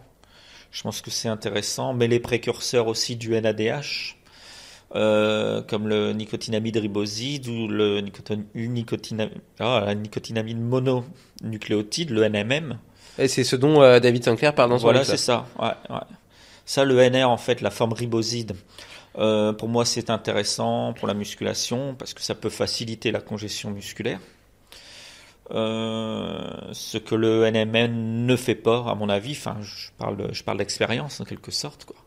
Et donc ça, pour moi, c'est des compléments qui font la différence. Et le NMN, il sert à quoi? Le NMM, c'est aussi un précurseur du NADH. En fait, on a le NR qui est le NR. Alors, si je dis pas de bêtises, le NR va être converti en NMN, qui sera reconverti ensuite en NR. Mais avant la synthèse du NADH. Et le NADH, il sert à quoi? Pourquoi c'est intéressant dans la longévité? Le NADH, c'est un cofacteur enzymatique. Donc, c'est ce cofacteur qui va permettre le transit des électrons. Qui va permettre justement la décomposition par les enzymes depuis le glucose vers le pyruvate, etc. Le cycle de Krebs, c'est bien encore. Et bien d'autres réactions enzymatiques encore. Sans le NADH, en fait, l'espèce humaine n'existe pas, quoi. Il n'y aurait pas de cellules vivantes, en fait. Donc concrètement, la voie d'action sur la longévité est liée au fait que ça participe à la santé mitochondriale et notamment à la capacité des mitochondries à créer plus d'ATP, c'est-à-dire la monnaie énergétique du corps. Et on part du principe que si elle est capable de produire plus d'énergie, toutes les cellules vont mieux fonctionner, que ce soit celles qui permettent de faire de la musculation, celles du système immunitaire qui permettent de se battre contre des agresseurs, ou celles qui sont liées au renouvellement des tissus, à la guérison, etc., quoi. Exactement, oui, c'est ça, quoi. Le NADH permet par exemple les sirtuines, par exemple, les sirtuines de 1 à 7, par exemple, sont des protéines qui vont permettre, en quelque sorte, si je dois schématiser, d'activer la réparation des tissus, en quelque sorte. Ces fameuses sirtuines ont besoin du NAD pour fonctionner, par exemple. Elles dépendent du NADH pour fonctionner et pour faire leur travail. C'est un des facteurs parmi les 9 qui nous permettent de dire que effectivement c'est un complément alimentaire qui se révèle par rapport aux études scientifiques qui ont été effectuées jusque maintenant, donc qui se révèle intéressant sur le plan de la longévité et du maintien de l'énergie cellulaire. D'ailleurs, ces fameuses sirtuines, c'est un petit peu comme des mécaniciens hautement spécialisés qui vont aller aussi potentiellement réparer les erreurs de réplication dans l'ADN, etc. Et elles peuvent être simulées par l'exposition au froid. Oui, c'est ça. Ouais, c'est une très belle image. Et puis effectivement, le froid aussi, c'est une chose qui peut permettre justement de maintenir l'activité de ces protéines en quelque sorte. Comment choisir une bonne huile d'olive? Ce qui est important et à retenir pour choisir une bonne huile d'olive riche en polyphénol, c'est d'avoir le choix de la variété, donc la Picual par exemple, qui est très très riche en polyphénol, une récolte précoce quand les olives sont encore vertes, directement sur l'arbre, parce que quand elles tombent et qu'elles sont noires, certes, il y a une production qui est accrue et une facilité de traitement qui est plus importante, mais elle commence à fermenter. Le processus de fermentation réduit la teneur en polyphénol. Donc il faut aussi un temps de pressage minimal, donc entre la récolte et le pressage, justement pour éviter ce processus de fermentation. Une extraction à froid en dessous de 27 degrés, une protection contre l'oxydation à chaque étape, et conditionné, vendu et consommé dans l'année, il faut garantir sa fraîcheur. Et donc c'est exactement ce qu'on fait avec l'EVO Pharos, donc qui est une huile d'olive de très haute qualité, qui a plus de 600 mg par kilo de polyphénol. Donc nous, on le teste en laboratoire, on peut le garantir, qui est composé d'un assemblage de 4 variétés qui permet d'avoir à la fois un goût exceptionnel et en même temps une haute densité, une haute richesse en polyphénol, qui est produite en Andalousie avec des analyses en labo rigoureuses. Donc autant dire que c'est l'huile d'olive la plus qualitative de la planète pour la santé humaine, pour sa teneur en polyphénol, pour l'absence de polluants et pour sa teneur en acide oléique. Et le resveratrol, en l'occurrence, c'est plutôt un antioxydant, donc il va protéger nos cellules du stress oxydatif.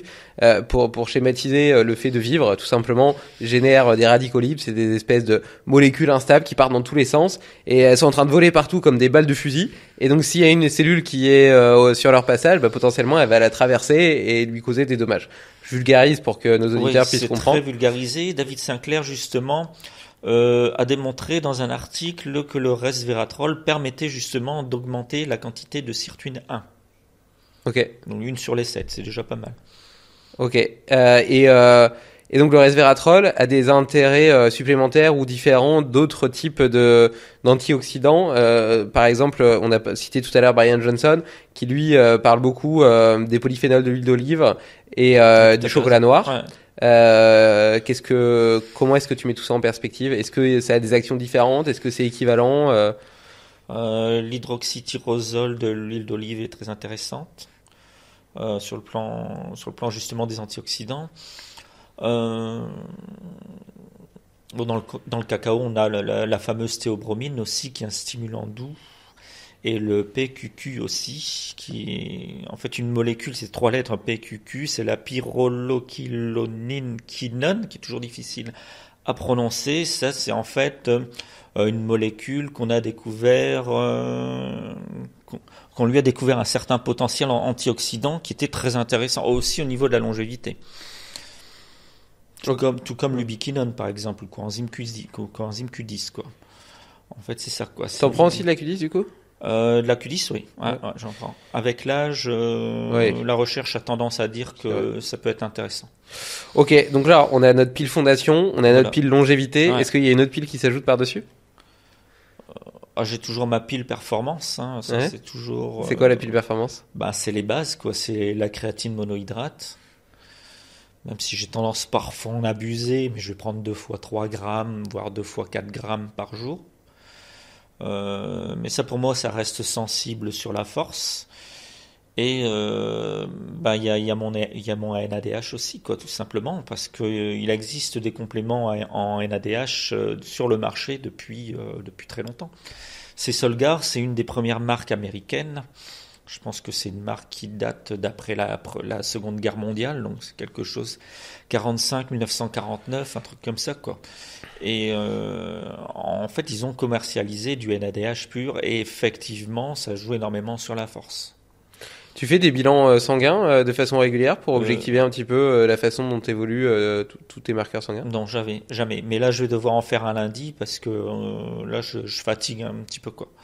Sur le plan cardiovasculaire, je commence un petit peu à fatiguer, donc mon médecin m'a quand même prescrit un bilan sanguin, quoi, pour bien d'être sûr, quoi. Et pourquoi t'en faisais pas? Parce que j'ai horreur des piqûres, je supporte pas ça. Ok. C'est pas très bien de ma part, mais Et donc c'est une vraie phobie. tu continues à t'entraîner, tu disais de façon intense à 52 ans, et Ouais. tu montrais l'importance de la partie récupération, d'abri récupération. Ouais.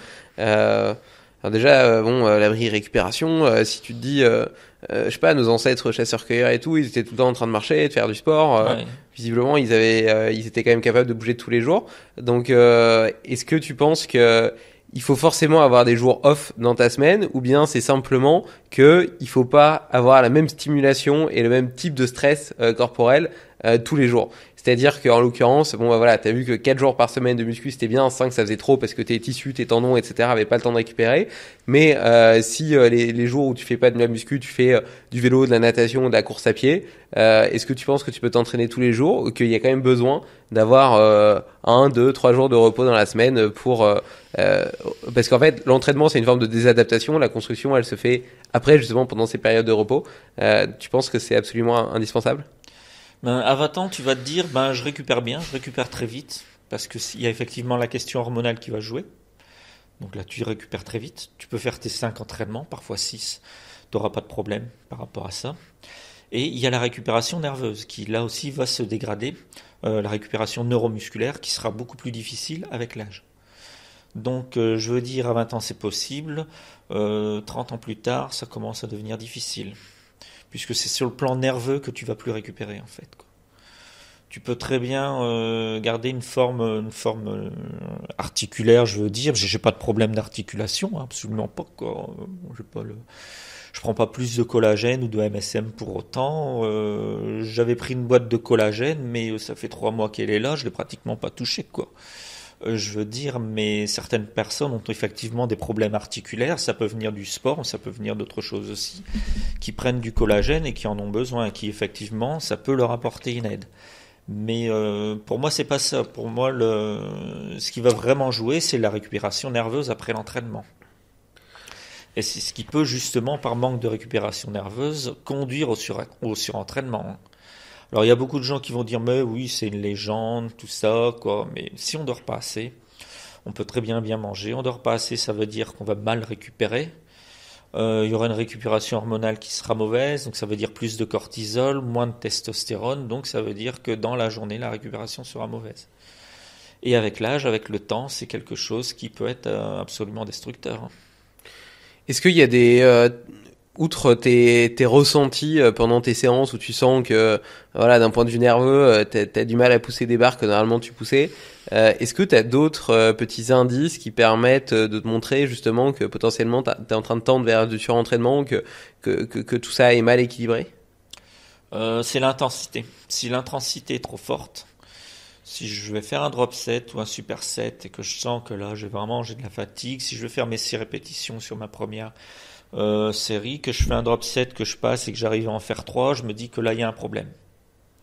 Si je termine en fait mes 3 répétitions, donc là j'en aurais fait 9 sur mes 2 séries, si ça va, si j'arrive à récupérer, si je suis pas essoufflé, si je suis pas d'essoufflement, si je ressens pas la fatigue, là je vais me dire ok c'est d'accord, maintenant je prends plus de temps de récupération, je vais prendre 1 minute, et donc là ça va. Mais si j'enchaîne en fait les séries, en me disant oui je suis motivé, puis en essayant un petit peu trop de m'écouter, si je m'écoute un petit peu trop, je vais justement partir sur sur cette intensité d'exercice qui est trop élevée pour moi, qui pourrait m'être néfaste en fait. Toi du coup t'aimes bien t'entraîner avec des supersets, des biceps, etc. Oui, maintenant beaucoup moins, mais avant c'est vrai, c'est des techniques que j'utilisais qui me réussissent assez bien. Ça permet de gagner du temps aussi, peut-être parce de que gagner du temps, oui, voilà quoi.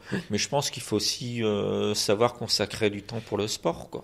C'est vrai. Tu fais du cardio en parallèle ou pas du tout? Un peu, mais surtout avec mon vélo, quoi. Je fais pas de vélo en salle parce que je trouve ça assez monotone, mais Sinon, j'ai un bon vélo, hein. J'ai mon Scott Addict là depuis 15 ans. J'ai des bonnes roues dessus, ça roule bien. Donc ça, j'aime bien. Mais je faisais de la natation aussi, quoi. J'ai commencé par la natation. Ok. Après, je nage. Et t'as des stratégies pour accélérer, optimiser, améliorer la récupération? Les stratégies, c'est difficile à dire. Il y a le repos qui joue. Il y a le fait de savoir vraiment aller se coucher vers 23h, 23h30, pour vraiment être en phase par rapport au rythme circadien. Oh, circadien, j'arrive jamais à le prononcer. C'est terrible ça. Ouais. Vraiment d'être en phase en fait avec son rythme. Donc ça, c'est important. J'ai tendance à toujours décaler, aller dormir vers minuit et demi, 1h. Ça, c'est pas bon du tout. Parce qu'en étant décalé, forcément, on va récupérer moins bien. Donc ça, je pense que c'est important. C'est certainement aussi important que l'alimentation, quoi. Tu parlais tout à l'heure de tes articulations qui vont bien. Tu fais des exercices de mobilité. La mobilité, c'est vachement à la mode en ce moment. C'est quelque chose qui fait partie de ton entraînement et qui te semble digne d'intérêt ou pas spécialement? Ben, pas spécialement. On risque d'en décevoir plus d'un, mais non. Je vais toujours m'échauffer comme je m'échauffe, comme j'ai commencé de m'échauffer il y a 30 ans. C'est-à-dire? Comme j'ai commencé la musculation, c'est-à-dire que je vais faire mes séries avec une faible charge, mais je vais respecter une amplitude de mouvement parfaite. En fait, j'ai toujours essayé de chercher le mouvement parfait dans ce que je fais, quoi. Même un curl biceps, hein, même après 30 ans, tu cherches toujours à effectuer un curl biceps qui est absolument parfait, quoi. Francis Benfato, il m'en parlait, il me disait, Eric, bah écoute, moi, mes curl biceps, pourtant il y a 50 ans d'entraînement, il s'entraîne toujours, il me dit, ben, j'essaye toujours de trouver le mouvement parfait, quoi. Et c'est génial parce que en cherchant le mouvement parfait, ça t'oblige aussi à être vraiment dans l'ici et maintenant, dans le moment présent, ouais, voilà, et avoir une pratique délibérée, tu vois. Aujourd'hui, je vois tellement de pratiquants qui sont en salle, tu vois, et puis en fait, ils sont en train d'écouter un podcast pendant qu'ils font leur séance. Enfin, je veux dire, comment tu veux espérer avoir un bon pattern moteur, dire à ton corps que tu veux des adaptations, etc., machin, si t'es à moitié dans ta séance en train d'écouter un podcast. D'ailleurs, je sais même pas comment tu fais pour te concentrer sur le podcast que t'écoutes. Et en même temps pour être performant sous une barre, mais bon. Bah ouais, voilà, on peut pas faire deux choses en même temps, hein, c'est pas possible. Ça, c'est un petit peu le problème de notre monde moderne, quoi. Malheureusement, je vois pas mal de jeunes, ils sont là sans arrêt avec leur téléphone. On se demande s'ils dorment pas avec, quoi. C'est terrible parce que bon, je pense qu'ils savent pas trop ce qu'ils font et puis ils profitent pas en vérité. Hein, ils profitent pas de ce qu'ils font. C'est dommage. Et d'ailleurs, tu m'as dit que tu faisais pas de mobilité, par contre que tu t'es chauffé, mais tu m'as pas dit pourquoi la mobilité ça te semblait pas digne d'intérêt. C'est parce que t'as l'impression que ta pratique l'entretien naturellement, que c'est pas quelque chose qui est intéressant à développer, ou que t'as pas l'impression que ça diminue, que la mobilité diminue avec l'âge. Ben déjà, je vais te dire une chose peut-être qui paraîtra aussi un petit peu bizarre à pas mal de monde, c'est que la musculation est un sport complet. Ça veut dire que si tes mouvements de musculation sont parfaits, ça veut dire que tu t'étires aussi.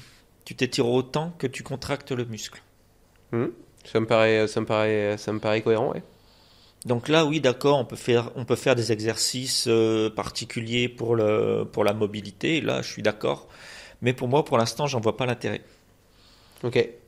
Est-ce que d'ailleurs, puisque tu parles de ces étirements, il y a des exercices qui sont un peu controversés, comme le back squat, comme le deadlift. Quel est ton avis sur ces exercices? Le deadlift ou le back squat, en fait, c'est des exercices de powerlifting, hein, c'est plus vraiment de la musculation, quoi. Donc là, ça reste. J'ai vu pas mal de pratiquants, par exemple, faire du squat avec des charges assez lourdes et qui ne respiraient pas, quoi. Qui bloquaient leur respiration quand ils remontaient là à la barre, quoi. Mais s'ils remontent des barres à 120, 130 kilos, qui bloquent leur respiration comme ça, je pense qu'au bout d'un moment, au bout de 10 ou 15 ans, ils vont commencer à avoir des problèmes sérieux au niveau cardiaque, quoi. Puisqu'il y a aussi, tu vois, il y a aussi cette problématique autour du fait de savoir jusqu'à quel point est-ce que le stress renforce la structure ou dépasse les capacités d'adaptation de la structure. Et il y en a beaucoup qui disent que sur le deadlift, par exemple, donc t'as les petits jeunes qui disent ça renforce la structure, mon corps s'adapte. Et puis les personnes qui sont plus âgées disent en fait non, les poids que tu portes sont supérieurs aux capacités d'adaptation du corps, donc en fait tu t'adaptes jusqu'à un certain point et puis après tu désadaptes et tu t'uses, et donc à la fin tu finis par faire une hernie, quoi. C'est assez complexe dans le sens où en fait les mouvements polyarticulaires auront tendance à stimuler la libération hormonale de manière un peu plus intense que si tu faisais un curl par exemple. Ou si tu faisais un leg curl, tout ça quoi. Si tu fais du squat, tu vas engager pratiquement l'ensemble du corps quoi. Depuis les cuisses jusqu'aux avant-bras quoi. Donc ça sur le plan hormonal, ça peut être intéressant. Après, ça dépend ce qu'on appelle des lourdes charges aussi. On peut prendre des lourdes charges qui sont adaptées à certains muscles. Moi, par exemple, je suis très fort des jambes. Donc, je peux mettre 100 kg sur une barre de squat sans vraiment sentir la charge. Je mets encore plus de 350 kg sur une presse sans que ça me pose le moindre problème, quoi. Parce que j'ai des cuisses fortes, parce que donc justement, mon corps est adapté. Mes quadriceps sont adaptés à ce genre de charge. Il y a aussi il y a un article, il y a une série d'articles que j'avais traduits en fait à partir du blog Subversity, c'est un blog allemand, et qui disait qu'en fait il y avait des études qui avaient été faites chez des sportifs qui, suivant le sport qu'ils pratiquaient, leurs fibres musculaires avaient tendance à basculer d'un type, par exemple du type 1 au type 2 par exemple. Donc en fait, le fait de s'entraîner toujours en résistance faisait qu'on devenait naturellement plus fort. Comme moi, je suis pas quelqu'un de fort au départ, quoi. Moi, je faisais de la natation, je faisais 54 kilos, quoi. Donc au départ, j'étais un peu conditionné pour faire de l'endurance. C'est à partir du moment où j'ai fait de la musculation, après 25, 30 ans d'exercice de force, je me suis dit, tiens, c'est bizarre. Là, je mets 180 kilos sur la presse à cuisse. Et j'y arrive pas, je suis fatigué à ma 8e répétition. Si j'augmente la charge, si je mets 300 kilos, j'arrive à en faire 12, je me dis, tiens, c'est bizarre. C'est que les fibres ont changé, je suis passé sur des fibres de bas, en fait, quoi. Et quand tu pratiques à la fois de la force et de l'endurance, elles deviennent quoi tes fibres? T'as une moitié-moitié? On n'est pas spécialisé, alors à ce moment-là, on va pas se spécialiser sur un type d'exercice, quoi. Donc on sera moyen dans tout, quoi. Voilà, ouais. Ok. On va rester dans un équilibre, en fait. Est-ce que tu as étudié ou tu connais un petit peu tout le principe d'entraînement antiglycolique qui est mis en avant par Strong First? Ça te parle, ça? Non, pas du tout. Là, je botte en touche parce que okay. là... Non, c'est pas grave, c'était juste pour savoir. Et dans les compléments, ou même dans l'alimentation, t'as pas spécialement mis l'emphase sur les oméga 3, qui en général sont souvent cités. C'est quoi ton avis là-dessus? On parle pas mal des oméga 3. C'est vrai que, en fait, que ce soit le PA ou le DHA, c'est des acides gras qui sont nécessaires depuis la conception du fœtus jusqu'à l'âge adulte, quoi. Bon, ça, on n'y peut rien. Ils font partie de nos membranes cellulaires.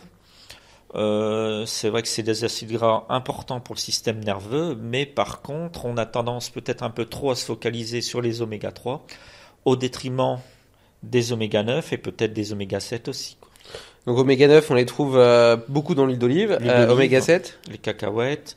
L'oméga 7, c'est dans le macadamia, par exemple. Ok, cool. C'est déjà plus rare. Ouais, j'aime bien les noix de macadamia. C'est bon ça.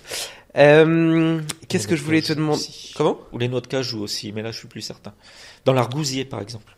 Ouais, les noix de cajou, c'est assez marrant parce que c'est une noix, mais en réalité, elles sont assez riches en glucides comparé. Ouais, sélénium aussi. Ouais.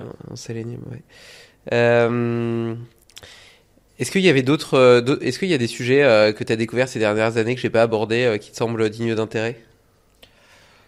Disons que, en fait, dans mes recherches, j'ai de plus en plus tendance à m'intéresser à la longévité. Après, te dire comme ça, en brûle pour point, s'il y a vraiment des choses qui m'ont marqué, c'est difficile à dire, quoi. Non, mais est-ce qu'il y a un sujet qu'on n'a pas abordé et puis tu te dis, ça c'est un sujet intéressant, j'aurais bien aimé en parler? On n'a peut-être pas beaucoup parlé de l'entraînement non plus. Alors vas-y. On va parler de l'entraînement, je veux dire, sur le plan purement peut-être de la performance, de la longévité aussi. Mais après, moi, je veux dire, j'ai commencé la musculation avec quelqu'un qui était déjà champion du monde WABA, qui avait déjà un très bon niveau. et qui en fait nous donnait un programme en carton. À l'époque, c'est ça, à 30 ans, on avait un programme en carton, on avait nos exercices, on prenait notre stylo et on notait nos répétitions, etc. de manière très religieuse pour suivre un petit peu notre évolution, quoi. Et là maintenant, ce qui me choque un petit peu, c'est de voir beaucoup de jeunes qui s'entraînent, mais qui ne s'entraîneront pas peut-être dans 3 ou 5 ans parce qu'ils auront totalement oublié la pratique. Parce que c'est pas qu'ils vont se donner des excuses. Bon, il y a toujours le fait, on peut toujours se dire ah bah oui maintenant j'ai une famille, etc. Tout ça, je peux plus faire de sport. Mais le fait de garder en quelque sorte de se dire ah bah oui moi j'ai mon programme, j'ai envie de progresser, j'ai envie de faire en sorte que ma pratique sportive soit en quelque sorte une hygiène de vie, que ça devienne vraiment une hygiène de vie. Ça, je pense que malheureusement, avec notre monde moderne, je pense que ça, c'est des choses qui vont devenir de plus en plus rares, quoi. Ah bah pour moi, en tout cas, déjà, c'est indispensable à la régulation de mes émotions, à mon bien-être, à mon bonheur. C'est ça. C'est indispensable à la qualité de mon sommeil. Je te parlais d'entraînement, des jours d'entraînement, etc. Moi, je m'entraîne 7 jours sur 7. Les jours où je fais pas d'entraînement à proprement parler, je vais quand même aller marcher 1 heure dehors, tu vois. Ouais, J'ai besoin de ce mouvement, de bouger, etc. Sinon, je me sens pas bien. Et maintenant, c'est même devenu un facteur identitaire. C'est-à-dire que la personne que je suis, tu vois, on est toujours un mélange de tout ce qu'on fait dans notre vie, et ça constitue bien notre sûr. identité. Ouais. Et donc maintenant, ça fait partie de mon identité. Et donc, maintenant, je suis papa de 2 filles. T'as des enfants, toi? Non, pas du Ok. tout. Non, Je suis papa de 2 filles, et pour autant, ça a jamais changé cette hygiène de l'entraînement que j'ai et qui fait partie de mon quotidien. Et en fait, c'est une pierre angulaire. Tu parlais tout à l'heure de la base de ta pyramide de compléments. Moi, la qualité de mon sommeil, le mouvement, etc., c'est à la base et c'est une priorité numéro 1. Et pourtant, je suis entrepreneur en parallèle, donc il y a des moments où c'est hyper intense, Bien sûr. mais je vais jamais faire de croix là-dessus parce que je sais que sans ça, j'ai pas les piliers fondamentaux qui me permettent d'exprimer mon plein potentiel, qui me permettent de me sentir bien dans ma vie, mais même qui me permettent d'être productif, créatif, intelligent dans mon travail. Donc je peux pas être un bon chef d'entreprise, avoir les idées claires, etc. si j'ai pas ce socle. C'est ça, exactement. Ouais.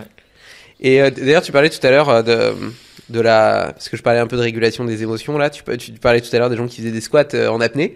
T'as bossé un peu sur la respiration, sur des choses, soit en fin d'entraînement par exemple, faire un truc un peu genre cohérence cardiaque ou autre pour passer plus vite dans le parasympathique et activer un peu cet anabolisme, ou bien sous forme de méditation pour justement être dans ce moment de repos, de calme ici et maintenant. C'est des choses que tu pratiques un peu ou pas du tout? Oui, la cohérence cardiaque, je connais un petit peu vu que j'ai fait une préparation en fait avec le docteur Sylvain Barthes là-dessus sur le. Mais moi déjà, je veux dire la respiration déjà. Quand tu t'entraînes, tu dois garder une respiration en fait naturelle. Ça c'est très important. Faut pas commencer à bloquer sa respiration comme ça sur l'exercice. C'est pas quelque chose de sain. Et ça, il y a beaucoup de pratiquants qui le font et qui devraient pas le faire. Mais je pense que oui, après l'exercice, après c'est une question de caractère aussi. Mais il faut savoir aussi retrouver le calme, etc. Pouvoir justement s'éloigner un petit peu de l'intensité de l'exercice pour pouvoir récupérer. Mais la récupération, c'est pas 1 heure après l'entraînement. La récupération sportive et nerveuse, les études démontrent que ça peut durer entre 3 et 5 jours, quoi. Et tu parlais Après tout à l'heure de de sublimation, et donc on voit à quel point ta pratique est importante dans ta vie. Et pour autant, en vieillissant, ça peut être plus difficile de récupérer, comme tu disais, mais aussi de progresser. Est-ce que tu progresses encore aujourd'hui? Je progresse encore aujourd'hui. Ok. Donc il y a des études qui ont été faites sur des gens de 90 ans qui ne faisaient pas de sport. On leur a donné un complément à L-carnitine. On leur a demandé de faire des exercices qui étaient adaptés à leur âge. Ils ont gagné de la masse musculaire. Bon, bien sûr, à leur âge, quand ils ont arrêté l'entraînement, ils l'ont perdu. Mais en fait, l'hypertrophie musculaire, l'hypertrophie des muscles des fibres du muscle squelettique est un phénomène d'adaptation qui, en fait, peut durer on peut s'entraîner jusqu'à 100 ans. Ça fonctionne toujours. Oui, mais il y a une différence entre celui qui commence à 90 ans, qui part d'un état zéro et donc qui va progresser, tout à fait. et quelqu'un qui s'est déjà entraîné 30 ans, au bout d'un moment, t'atteins quand même un plateau. Ouais. Non? Le vieillissement me le dira. Je vois, il y a des gens qui sont assez âgés, qui sont toujours entraînés. Là, je connais quelqu'un aussi à la salle qui s'entraîne le matin. Je le vois pas très souvent, quoi, mais il continue. Bien sûr, il a perdu de la masse musculaire, bien sûr. Il a perdu en endurance, il a perdu en force aussi, mais c'est quelqu'un qui s'est toujours entraîné. C'est quelqu'un qui a toujours suivi un programme d'entraînement, qui reste dans le monde, en quelque sorte, du culturisme, du bodybuilding, qui reste toujours dans ce monde, dans cet univers, qui fait qu'il est toujours motivé. Et là, il y a 20 ans de plus que moi, et puis il continue aussi à faire des performances et à garder un bon physique. Il y a des personnes de 80 ans qui restent en fait naturellement musclées, bien sûr avec certaines limites, mais qui gardent quand même un physique qui est certainement, en gros, qui est plus musclé que certains jeunes de 25 ou 30 ans, quoi. T'accepterais de prendre des produits dopants pour Non. continuer à progresser en vieillissant? Non, certainement pas. Peut-être la TRT, mais j'en suis pas certain, puisque de toute manière... Donc la TRT, c'est le remplacement c'est la testostérone, quoi. Ouais, c'est ça, quoi, ouais. Après, on est tenté, hein, tout le monde est tenté, bien sûr, quoi, hein. Ça, c'est humain, hein, mais je suis pas certain d'aller jusque-là, quoi. Et pourquoi est-ce que tu veux pas passer la limite? C'est d'un point de vue philosophique ou plutôt parce que tu penses que les effets secondaires en valent pas la chandelle?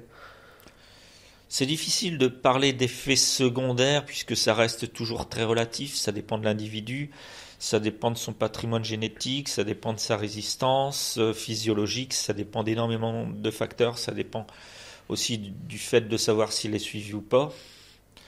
Bon, il y a énormément de bodybuilders professionnels qui sont suivis, heureusement pour eux, il y en a peut-être certains qui ne le sont pas. Il y a toujours eu des morts, hein, dans le milieu, hein, c'est parce qu'on n'en parle pas, hein, tout simplement, quoi. Mais il y a des morts tous les ans, hein. Mais bon, après c'est un choix. C'est un choix personnel, mais moi je pense pas que ce soit, je le laisse au conditionnel parce que de toute manière, c'est quelque chose c'est un sujet sur lequel tu peux pas trancher, tu peux pas te dire oui ou non, puisque de toute manière, peut-être que dans 10 ans, je vais me dire, ah oui, peut-être, bah, j'avais là un bon physique, j'étais en bonne condition, etc.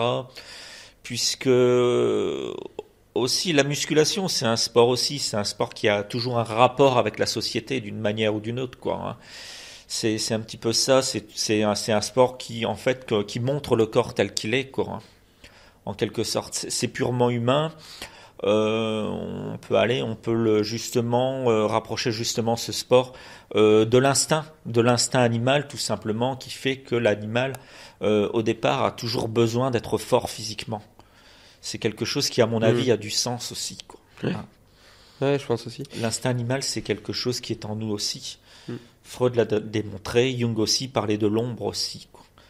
On est des animaux. Ouais, c'est ça, quoi. Freud parlait du ça en dessous du moi, c'est-à-dire que le ça, il l'indifférenciait de l'inconscient, où l'inconscient est composé d'énormément de choses dont on n'a pas de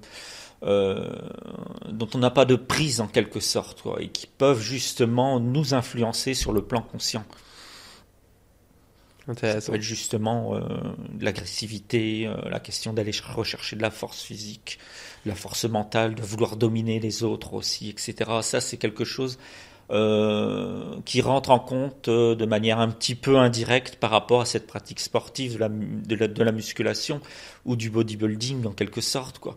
Quand on voit des athlètes qui sont secs à 120, 125 kilos, qui sont sur une scène et qui justement qui vont faire tout un posing, toute une chorégraphie, il faut pas oublier qu'il y a ça aussi derrière, quoi.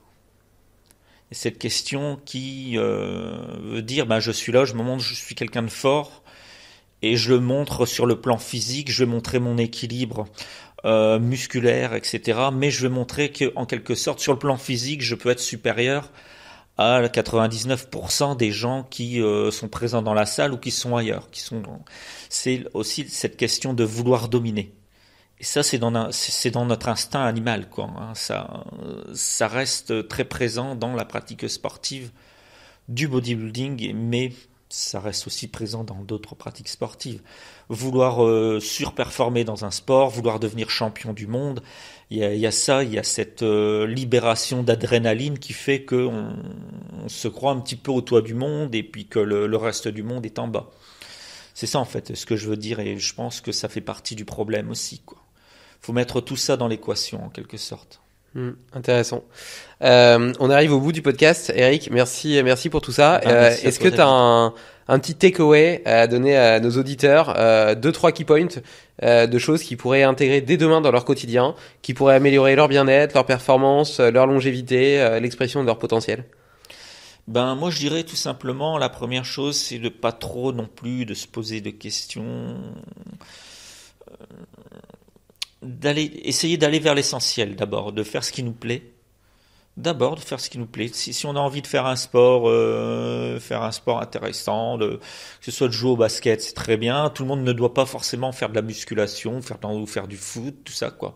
C'est de pouvoir s'épanouir dans un sport, et justement de construire cette personnalité par rapport à ce que je viens de dire là dernièrement sur ce dernier point. Ensuite, c'est justement de faire attention pour le deuxième point. Je dirais qu'il faudrait faire attention justement à l'hygiène de vie, parce qu'on est de plus en plus tenté à manger des aliments trop sucrés, transformés, etc. Il y a la malbouffe derrière, ces choses comme ça qui sont pas forcément très saines. C'est des choses qui vont jouer sur le plan physique, mais qui, je veux dire indirectement, vont jouer aussi sur le plan psychologique, sur le plan de la motivation. C'est des choses qui nous font du mal au quotidien. De boire 3 litres de coca par jour, c'est peut-être pas forcément la meilleure chose à faire pour le corps, mais pour l'esprit non plus. Et ensuite, le troisième point, je dirais que en fait, forcément, c'est pas toujours facile, mais c'est d'essayer d'aller vers l'avant, de faire quelque chose qui nous plaît et qui nous permet d'avancer, d'avoir quelque chose de motivant pour nous permettre justement de pouvoir petit à petit, chaque jour, de pouvoir aller plus loin, de converger vers un objectif en fait, de pouvoir se donner des petits objectifs sur 1 mois, sur 2 mois, sur 3 mois, sur 1 an. Se dire que là sur 1 an je suis arrivé vers tel objectif, ça c'est bien. J'y suis pas arrivé tout à fait, mais je vais essayer l'année prochaine d'aller un petit peu plus loin. Peut-être de se donner des bonnes résolutions comme on arrive en fin d'année, mais toujours d'essayer de les tenir un petit peu plus qu'une semaine, quoi. Ouais, un mindset de croissance d'ailleurs qui s'exprime à la fois dans le sport où tu es toujours en train de progresser, mais aussi dans la vie et dans la croissance personnelle. Ouais, ça me parle beaucoup. Ouais. Je mettrai dans l'article lié le lien vers ton blog où toutes les semaines, etc. Tu décortiques des études scientifiques, tu les traduis, mais tu donnes aussi ton avis, tu les mets en perspective, donc c'est hyper intéressant. Dès que tu sors ton bouquin, j'en parlerai dans ma newsletter pour que les auditeurs qui ont envie d'aller le lire puissent l'acheter, le commander et en profiter, parce qu'à mon avis, il sera super intéressant. D'autant plus qu'il n'y a pas beaucoup de bouquins, il y a beaucoup d'auteurs US sur la longévité, mais pas beaucoup d'auteurs français. C'est ça. Donc, faudrait que tu me tiennes au courant vis-à-vis de ça. Et puis, il me reste à te remercier pour tous ces partages qui étaient très très riches. Je te remercie beaucoup pour le podcast, mais je vais encore avoir besoin de temps parce que mon livre sur la longévité, ça risque c'est bon. Je vais essayer quand même d'arriver à 400 pages et pour l'instant, j'ai encore pas mal de boulot, quoi. Ok, bon, j'espère que je serai pas encore mort d'ici là. Bon, ça devrait aller. Allez, merci Eric, à bientôt. Merci David, à bientôt.